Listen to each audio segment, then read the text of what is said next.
So Zach, you're halfway through the Breakthrough Circle program and you've been getting some breakthroughs. Yes, very much. What in the past were you struggling with that now doesn't seem to be so difficult? A lot. I was terrified to feel. I was terrified to make friendships, terrified to make connections, just not being present with someone sitting right next to me, and of judging myself and of judging others and of being very stuck in my head. And so you also spoke into this fear of rejection and fear of speaking your truth that has in the past has been very constant. And there's also this fear of anger, of expressing yourself. Where are you with that now, halfway through the program, knowing what you know now? Night and day. Found this very, very young little boy who did not feel safe to share himself, to be heard, to be felt, and to be seen. And he needed me to advocate for him. He needed 30-year-old Zach to show up and take him by the hand and kind of be his encourager, his support, to really always give him that little nudge of, you can do it, you got this, just believe in yourself. and he responded quite well to that. Sounds like a very encouraging way to live your life. And before, whenever you would feel fear, you were kind of blaming yourself or calling yourself a coward. You were using, names, name calling yourself. And now, if you feel fear, what does that signal to you? Instead of, time to name call Zach. Yeah, the fear is information. It's a signal to me that I need to become present to something, more than likely myself. But then what is that fear trying to make me present to? How is it trying to inform me so that I can consciously create and respond to the situation versus cowering or falling into my story and calling names? And when you're afraid of rejection from a woman, what's the new piece there for you? How'd you do it in the old way, and how are you approaching it now? In the old way, I just got stuck in my head. It was just, didn't know what to say. I was essentially judging myself every second on what I was doing. And when you're doing that, when you retreat into your head, what's going on? What are you losing? My presence. Yeah. To myself and my essence.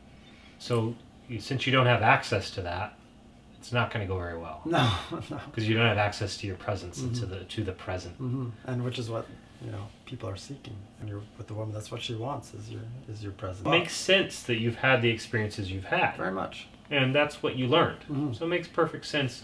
And so what's a different way?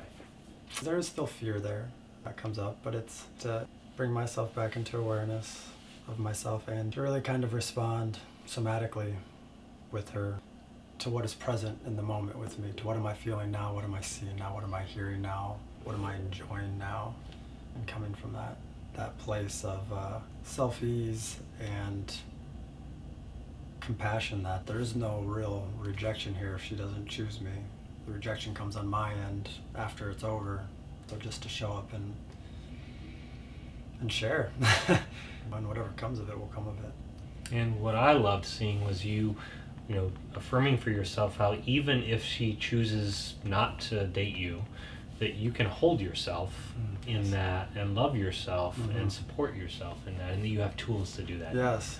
What this has done is helped me become aware. I realized that it is my own holding of my self-worth that led to the story that I was being rejected, because I was saying, well, if she doesn't want me, why would I want me? And that's just not the case. Like, I want me, I love me, and at the end of the day, that's it. If someone else chooses to embrace that and to create a relationship with that, then beautiful. But if not, I'm still here loving myself, still love and respect her. It's just, that's not what we were. That's not what we chose to create. So thank you very much for agreeing to just speak. I love, because I think this is good for you too. It's that integration piece of the work that we've been doing together, and really putting words to it and speaking into these new ways that you're seeing, hearing, and feeling and holding yourself, which is a game changer. Yeah. It changes everything. Very much. And I see it in you, and I see it in the other members of the Breakthrough Circle program, and I'm so deeply honored to get to be with such amazing people and to get to open the door. I mean, I feel like, excited to be able to present the world to you guys in this new way of holding yourself with, this mystery of self-esteem, I think, has kind of been unraveled. It's about holding and loving ourselves. Very This much. is just a very specific tools in how to love ourselves and accept ourselves and be compassionate for ourselves in this gentle way that is beautiful and sweet and creates an inner life that people envy. They envy. They wonder, how is it that you're so happy? How is it that you have the life you live? And so Yeah, that was very well said. That's exactly what it is. yeah. So Thank you so much Zach, thank for you. showing up, for being Yeah, present. likewise.